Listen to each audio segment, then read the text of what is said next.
I also want to give you the opportunity to respond to a typical critique, which I mean, you've addressed in writing, and but here's another chance that at least a traditional chronology, without as much attention to textual features of the Qur'an, is in some ways dependent on so-called asbab an-nuzul, or occasions of revelation. So I just want to get this out here. So this is a critique that I've made, others have made, and give you a chance to respond to it. So passages of the Qur'an are understood at a certain, to have taken place at a certain point in the Prophet's career because of a story which tells us when and where the Prophet proclaimed these verses. So to give a very simple example, by tradition, the first verses of the Quran from Surah Al-Alaq 96, read in the name of your Lord who created a person from an alaq, however, blood clot, or however you understand alaq, but iqra bismi rabbika alladhi khulaq. So these verses, the first 5 verses, we have a story which tells us that these are the first verses given to the Prophet by the angel Gabriel, by God through the angel Gabriel, while he was meditating at Hira. So that story tells us that it took place there, but is it possible that the story itself was created from speculative reading on the nature of these verses? This sort of Iqra bismi rabbika alladhi khalaq sounds like the opening, a prophetic call narrative, and people could have speculated that, oh, this Iqra, it sounds like Qur'an as well, obviously from the same root. So many other examples could be drawn. So, okay, I don't know if that was coherent, but could you respond to this critique? No, that was important. In fact, I was going to bring up that example because I'm completely with you there. I completely accept that story is likely to be a secondary narrative yarn, if you wish, contextualization of a Quranic passage that I guess caught people's eye. And I think that was maybe one of the earliest kind of interpretive tools that Muslim readers of the Quran had at their disposal to make sense of Quranic passages, to kind of tell a story around it, I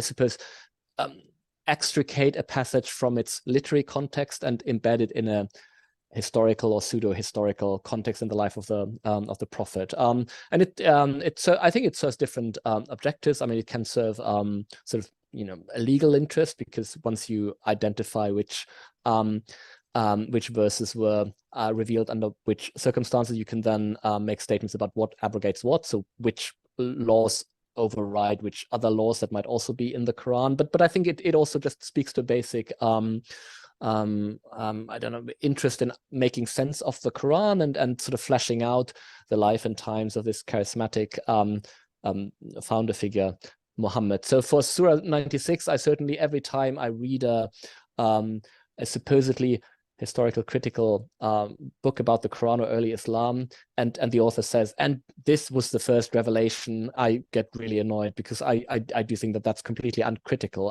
It just takes for granted that the story is correct, and there's nothing in the text actually. If you just read the opening verses of Surah 96, where there's no angel there, the entire setting is just not there. I mean, it's patently something that is imposed on the text. So it's a great example for I guess exegesis becoming history. I mean, Henri Lamont saw that over a century ago. I think that's definitely a movement that happens.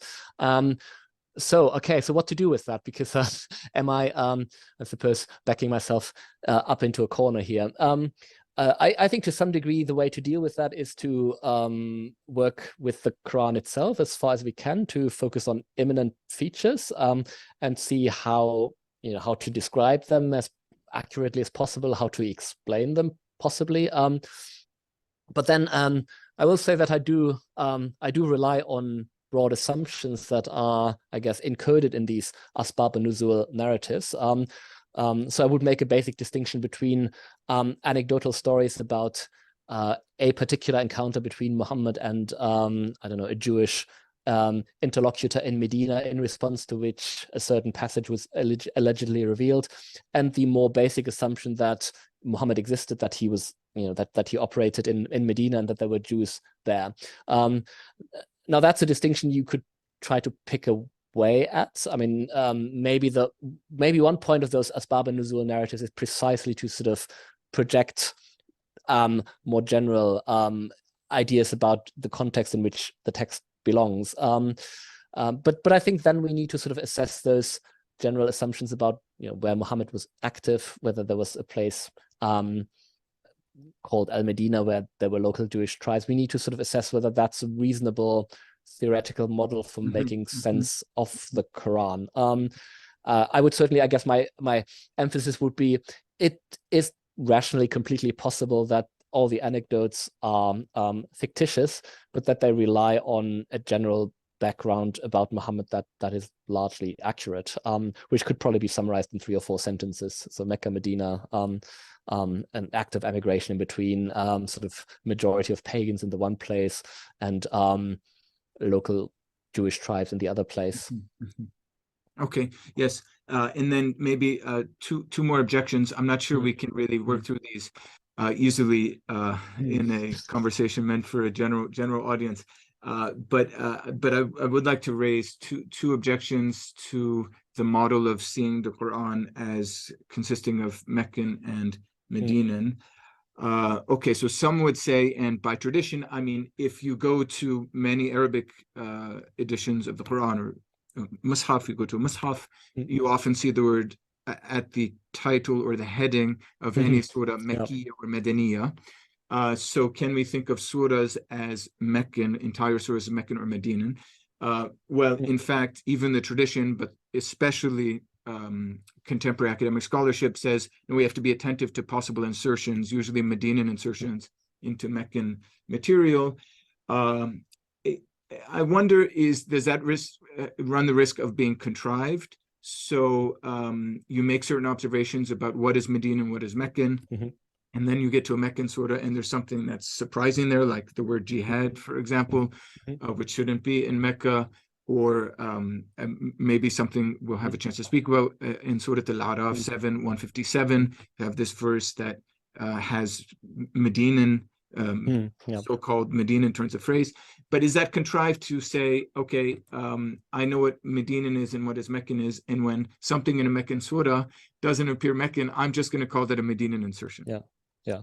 No, I think there's always a risk of sort of, I guess, positing insertions or revision does risk becoming unfalsifiable and subjective. So I think the answer there is to sort of look for more than one smoking gun, I guess, or sort of to accumulate observations. So I think I would always expect any argument about this passage being Medinan in a Meccan surah to draw attention to more than one observation, say, you know, it being strikingly longer than the surrounding verses, it having theological assumptions that are not present in the rest of the surah, or maybe even directly contradict what's present there, even though, you know, determining what is a contradiction is another can of worms. But I think it's normally possible to sort of accumulate observations and to sort of point to issues of style, issues of phraseology, issues of theology. I think that's the only way. Otherwise, yeah, it does become a highly speculative sort of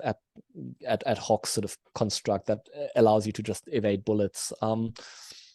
Okay, and if I can follow up then with one more thing on chronology, and then we'll move on to other interesting and controversial topics. Working with a chronological model, does that mean working with the assumption that there is only one author of this text and that the text was not subsequently edited? Obviously, by tradition, the Quran is the work of God. By earlier Orientalists, the Quran is the work of Muhammad. We don't have to get into all of that stuff here, but I mean, in your model, is there space for a process of editing between the original oral proclamation and the actually putting into writing of proclamation? Yes, okay, so that's important. I was going to bring up a colleague of ours, Tommaso Tussey, who's written an article, I think a year and a half, which is very interesting because I think it shows that there's actually a surprising amount of maybe even common ground between scholars like me who are sort of maybe a bit more sort of I don't know, just boringly credulous, and scholars who have more interesting ideas about the Quran. So what Tommaso does is he looks at a subgroup of surahs that is by and large identical with the early Meccan surahs as identified by Noldika. I mean, there's kind of some variation at the edges, but that's essentially the corpus. He doesn't call them the early Meccan surahs because he doesn't think that that's helpful. But he does seem to accept that this is a distinct subcorpus of the Quran that can be sort of carved out in virtue of various lexical, phraseological, and theological observations. And he also seems to accept that this is likely to be the earliest layer of the Quran. So everything else in the Quran is chronologically secondary. He thinks that this is probably the only bit of the Quran that goes back to Muhammad. So the rest of the Quran in his book is later. But nonetheless, I mean, there's significant convergence with a traditional sort of Noldekian approach. Firstly, insofar as there's agreement on kind of what this particular subcorpus is, and then also its relationship of temporal sort of priority to the rest of the Quran. And I think gives some hope that at least the taxonomic first step, like, what are the subcorpora into which we divide up this fairly heterogeneous corpus that is the Quran. What are these subcorpora? That even scholars coming from very different directions with sort of radically different historiographical temperaments could actually reach agreement on that, or have a fruitful conversation back and forth. The example also, I think, speaks to your question, which is whether chronology implies single authorship. So, I mean, I guess what Tommaso is proposing is a chronologically or chronological developmental model of sorts, but he does explicitly bracket the assumption of single authorship insofar as the rest of the corpus is then attributed to sort of anonymous I don't know, sort of scribes operating in the wake of Muhammad. I personally, I don't know, I do think that most of the Quran is most easily accommodated as what was promulgated by Muhammad, but I don't think it's easy to spell out what the criteria for single authorship actually are. Kind of what are the minimal expectations of stylistic and doctrinal, I don't know, coherence, unity that you would expect of a text that has a one author as opposed to several. I mean, if you look at, I don't know, the works of Plato or Wittgenstein, and there's significant development within the lifetime of a single philosophical author. So I'm slightly skeptical of any sort of argument that claims to prove that this must be by one author or it cannot be by one author. I think it's more a matter of, what is a plausible historical scenario to assume for, I guess, the genesis of Islam more generally. But can I jump in here and just ask, so to maybe be simplistic about this, the Prophet proclaimed something, let's just say, in 615 in Mecca. And there are different traditions about how things were recorded or not. But I mean, can we think of the Prophet himself or others revising, editing, integrating? Maybe there were two different versions of that oral saying that were recorded and that had to be reconciled with each other.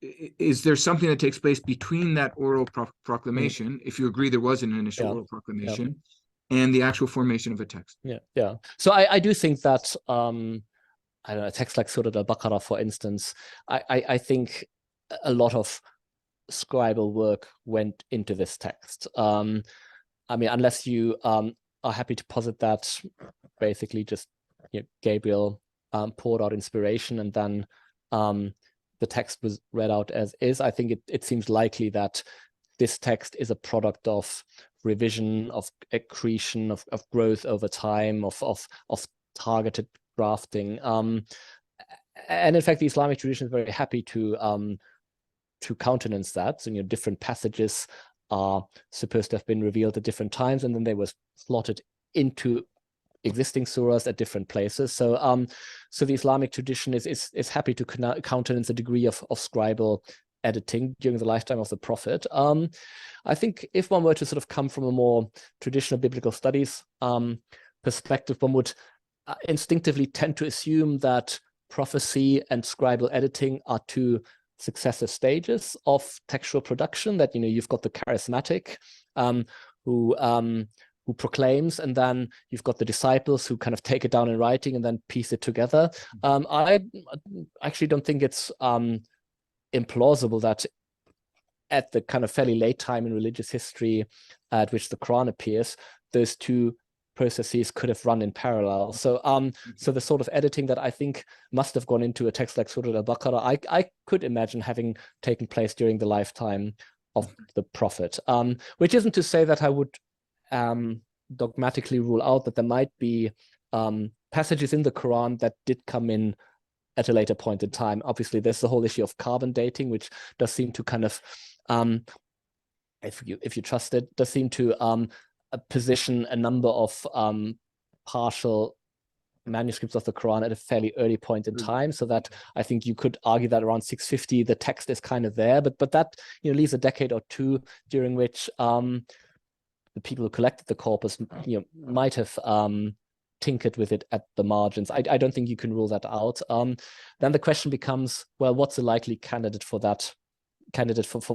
sort of post-prophetic editing to have happened? So I'm constantly on the lookout for verses that seem like they could best be accommodated in a post-prophetic setting. The only one that I've really been able to come up with is that famous verse towards the beginning of Surah Al-Imran, Surah 3, verse 7, right? The distinction between ambiguous and unequivocal or muhkam parts of the corpus, and then the injunction to sort of stick with the firm parts of the Quran, and not engage in interpretation of the ambiguous parts. I mean, that I think is strikingly at odds with the Quran's general insistence that God's word is clear, that the Quran is clear, and that God charges his messengers to kind of clarify his signs.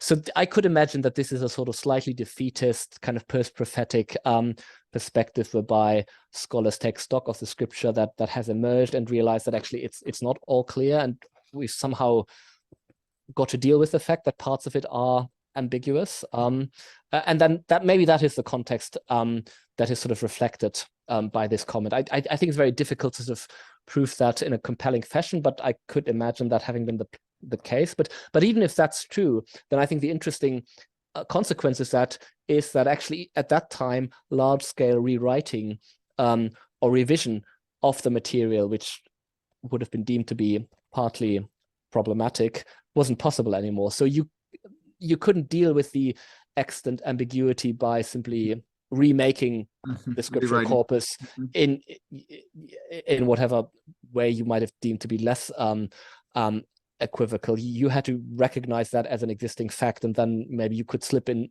a comment about this and how to deal with it, but that's about as far as it went. So I guess that would be my proposal to not dogmatically rule out that there's a bit of editing at the margins between largely 632 and 650, but then I think that would really need to be studied in a fair bit of detail in individual cases, and I haven't made much headway. It would be the exciting thing to be able to say, right? It would be so exciting to be able to publish an article and say, oh, this surah must be post-prophetic, and some people have tried to do that. I just feel that usually those arguments collapse. Okay.